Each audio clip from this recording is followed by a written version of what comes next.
Started.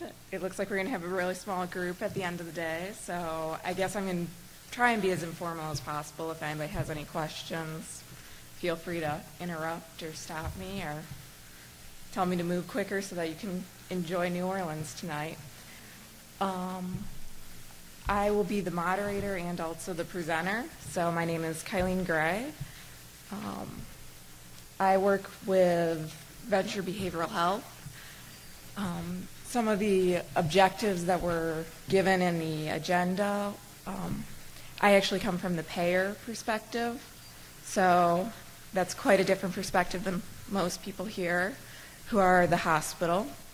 And there's definitely a gap between what the payers are looking at and what providers are doing. I think everyone can agree that it's all about the patient and the member, but how we go about providing that good service is very different.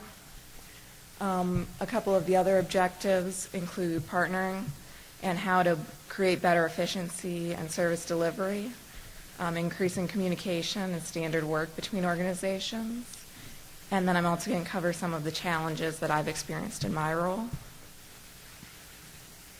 I first wanted to give a little bit of the background of Venture Behavioral Health and some of the geography.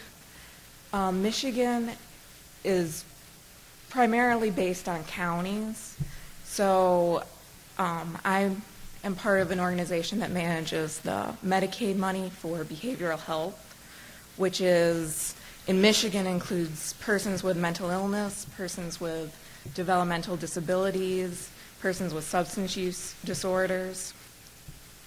And we are actually covering 5 different counties, which are the counties in gray.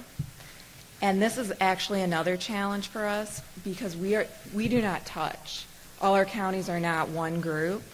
So we also end up working really closely with the other similar organization that manages Kalamazoo, Allegan, Cass, and St. Joe.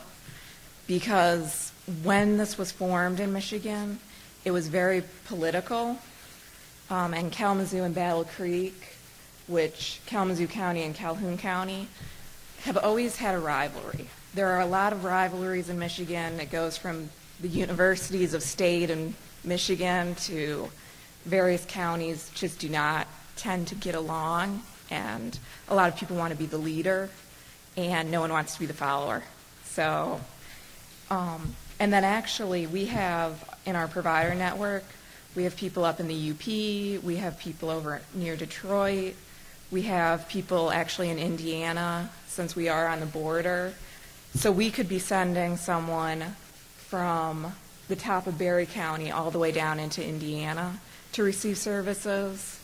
And that partly is due to we have a lot of issues with access. For example, if a child has to receive inpatient for a mental illness, there are very few providers in Michigan around where we are. So then we end up sending the family either 2.5 hours away to someplace in Detroit or down into another state to get services. And that is something that we're constantly trying to say, well, what's the lean way of getting providers into our area so family members don't have to drive 2.5 hours to visit their child who is receiving services. A little bit more background on Venture Behavioral Health. We officially were formed in 2002, and it was basically 5 counties coming together and saying we want to work together to try and reduce cost, to try and improve service, and improve the experience of our members. Because a lot of our members will see their entire life.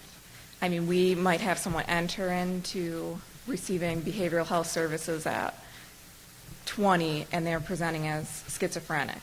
We probably will have a relationship with them until they're 80, till they're 90, until their death, unfortunately. A lot of times we can get a maintenance going to where they're fine, but we still need that contact to make sure there's not an issue with medication, there's not some change in their life or some traumatic incident that's going to push their mental illness and their comorbidity and cause an inpatient incident. And we since 2002, we have expanded quite a bit.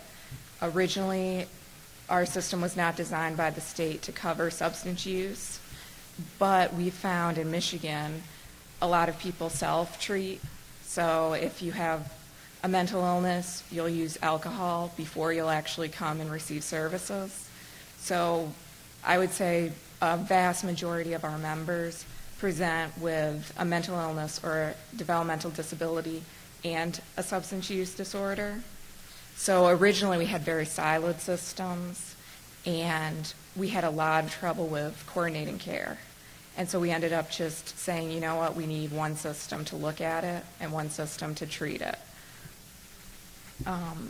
And strangely enough, we actually do have, the way our system works, some of our funding goes directly to our counties. Some of it comes to our bigger groups that manage multiple counties. So we're constantly figuring out, okay, is this a provider issue? Is this a general fund issue? Is this a Medicaid issue? Is this an ABW issue? Which ABW is adult benefit waiver, which is another paying process or flow that we go through. And each of them has different requirements by the state. Each of them has different requirements by CMS, because some of them include Medicaid or Medicare. And so we have a lot of different metrics and a lot of different ways of looking